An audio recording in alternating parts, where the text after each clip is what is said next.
Romance in the Patriarchal is a very interesting choice for a title. Blame Donna. That was her. That was her theme. I just can't tell if it implies that men need romance or they don't deliver on it. So I'm going to talk about fake tits. So I walked into a bar where my friend's band was due to play a set and was ambushed by a pal before I could even order my first shot of Jack Daniels. Dude, he shouted at me while grabbing both of my arms. It was my buddy Sal, a large spastic guy who's covered in Dungeons and Dragons tattoos and is currently a professional paintball player who says a high school diploma can't get you anywhere. Dude, he repeated to me as if I hadn't heard him the first time. There's the hottest chick in the room with the pool tables. She used to do porn, and she keeps whipping out her fake tits. Now, why there would be a former adult actress in this crappy bar for my friend's unsuccessful band doing a silicone smash for anyone who would ask was beyond me. I was sure it was the real deal, but definitely surreal to a deal, even if the boobs weren't real.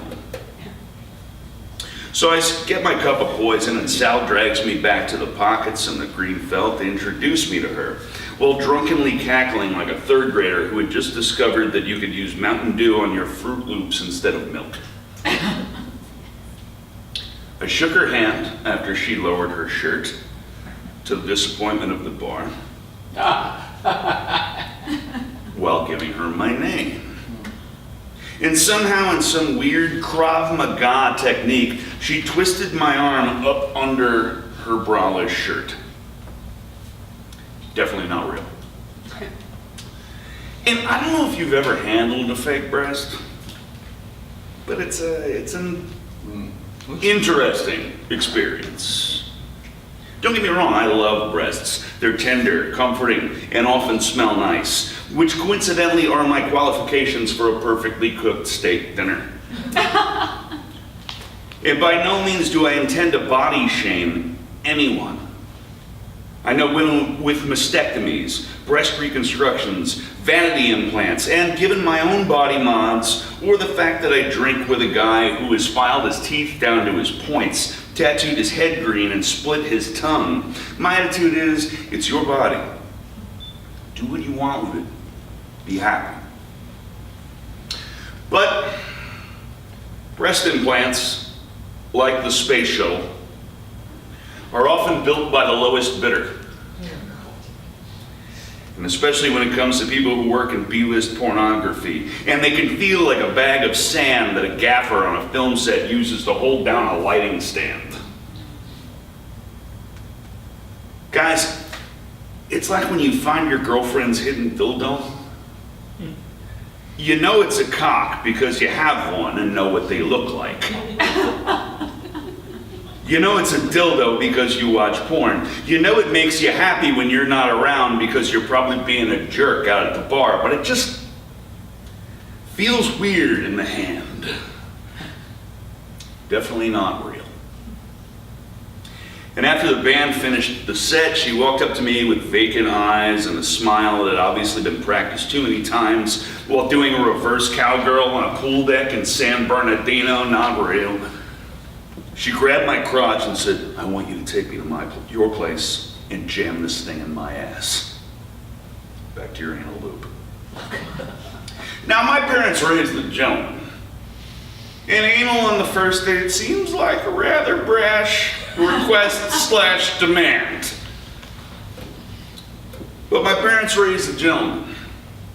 So I reminded her that she was too drunk to drive and offered to give her a ride to my place.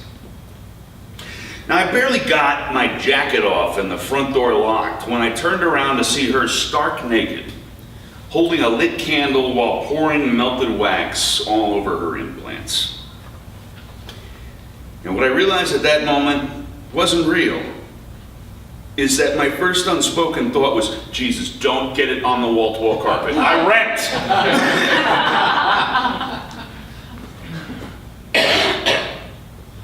and a security deposit is a real deal.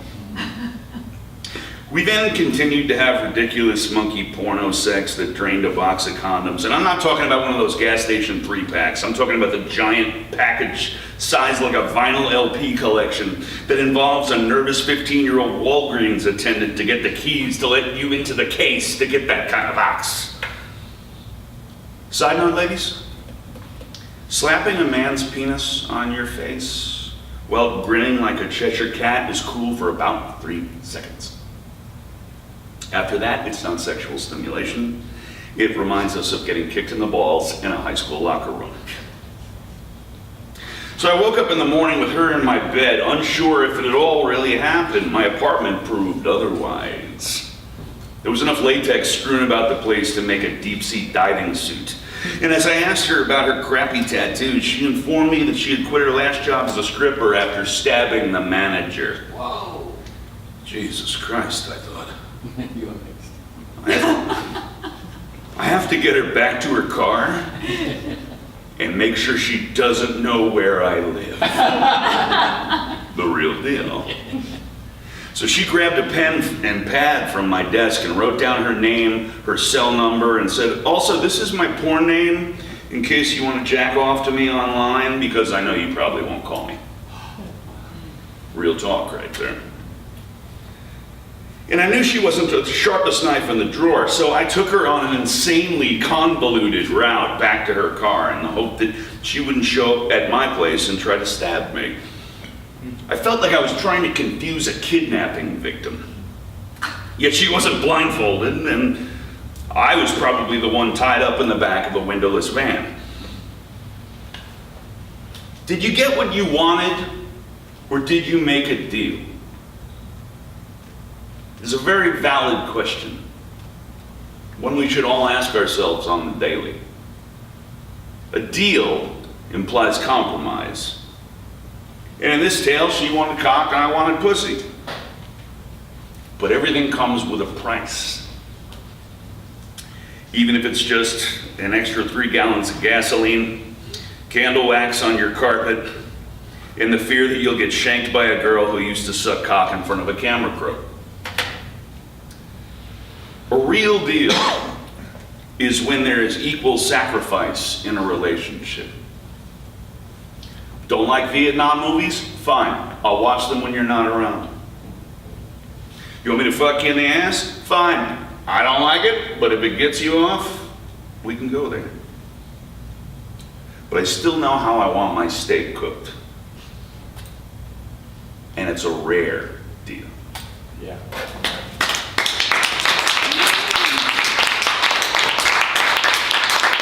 Sorry I was so crass. No, yeah, I was about to say, when did you ever? You even apologized to my mother once saying, oh, I'm trying not to drop the F-bomb. And she said, you've done it like 10 times. That's right, yeah. You're a little late in all of your apologies. Yeah, well. Anyway, the man who is always on time, he is St. Valentine himself. Please welcome Thom the World Poet.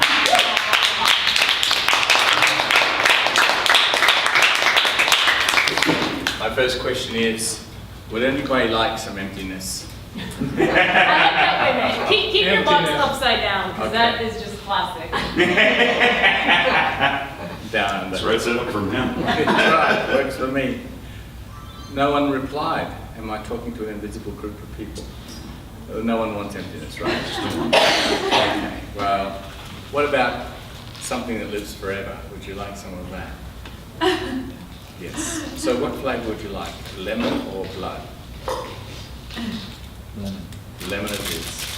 So would you like the one with extra lemon or just ordinary lemon? Extra lemon. Extra lemon for you. Here you are.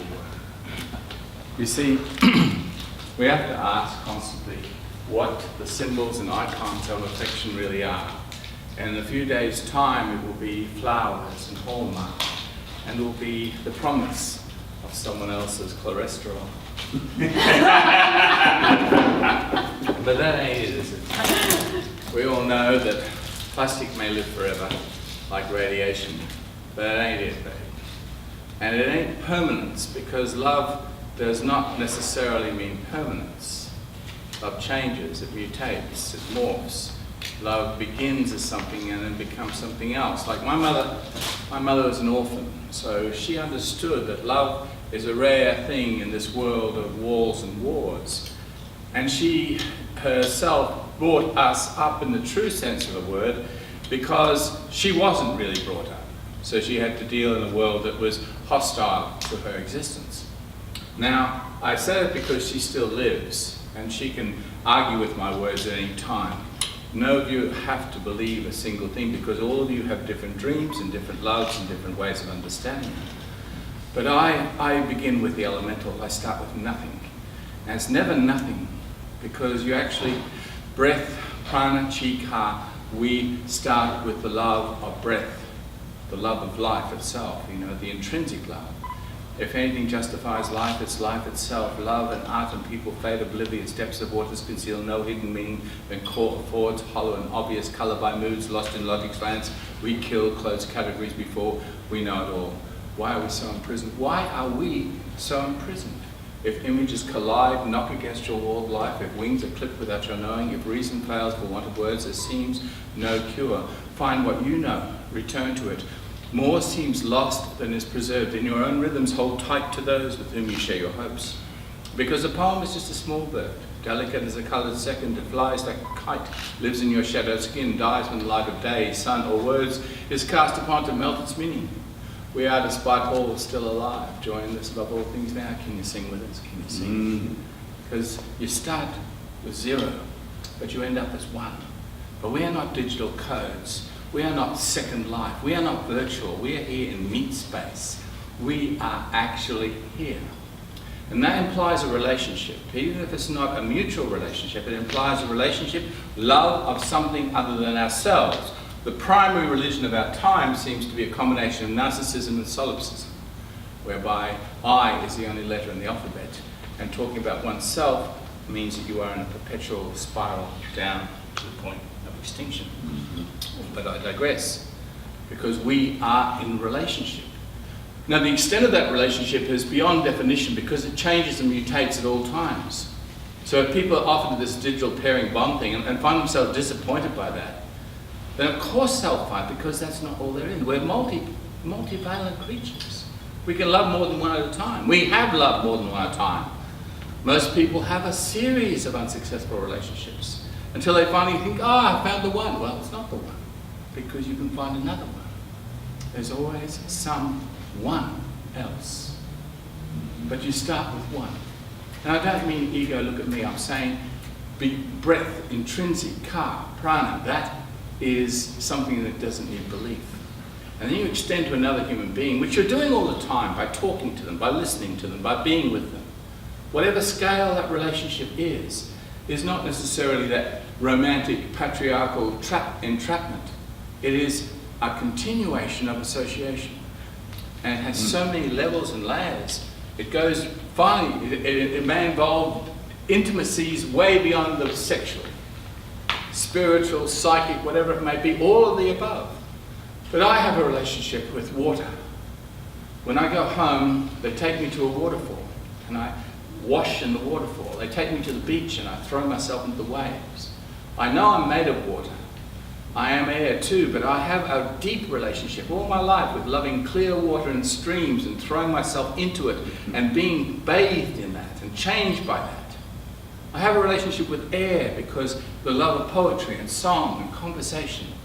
I have a relationship with this tangential earth that is hidden by carpets and floors because it's the only one we've got.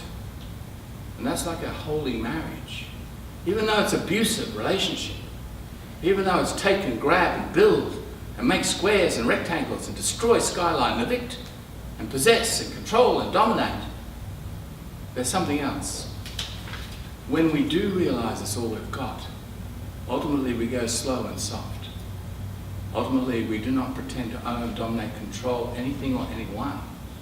Because after all we have is now, all we have is us.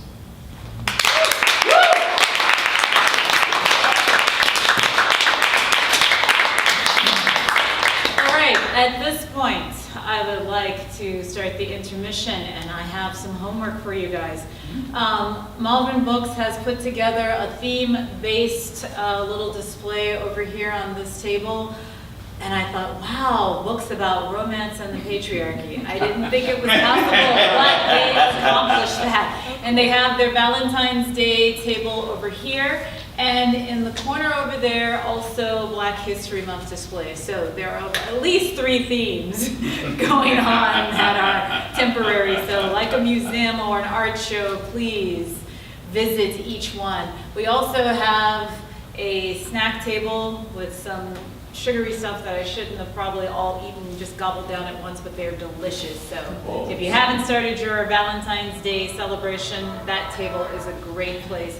And also, my show is funded only by donation, so give whatever you care to give. I appreciate it, and the show appreciates it. And if you notice, we have 2 Cindy's bags.